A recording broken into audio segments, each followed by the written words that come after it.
guddoomiyay dhammaan xildhibaanada sharafta oo inta fadhiso 275 xildhibaan aan ahay anaga xildhibaan kasta wuxuu matalaa 55,000 iyo wuxuu matalaa 500 oo matalaa xildhibaan kasta Puntland dada u fadhiyo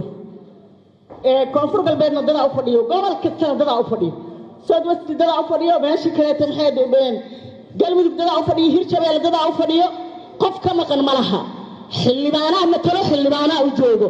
ma yeelayno mudane guddoomiye maalin ilaahay keeno madaxweynihii soo karo dalka hal sano isoo shaqeyn lugaha in looga dhago waxa aqbali karna malaha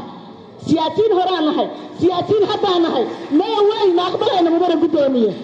madana xasan sheekh ilaahay kursiga siiyay wuu soo karo wuxuu qabtay wax la xiri karo maahan dastuurka soo hore maahano waajibaadkiisa anaga iskale xildhibaanada iskale looma joojinayo Soomaaliland ma maqlo xildhibaanaha fadhiyo ayaga matalo ayaga codka shacabka ku fadhiyo Puntland ayaga matalo ayaga codka shacabka ku fadhiyo dulqaadkii waa naga dhamaaday mudane guddoomiye waa naga dhamaaday dulqaadkii saawdu qaadanayna qadiyana taaganahay yaana laga dabageeyay beliis waa wala fadhiisiin xaquuqdiina qaata تانا قادرين لكن no way بدنا أنا مغنى الله أمسحنا no way قاعدة لو رتاجا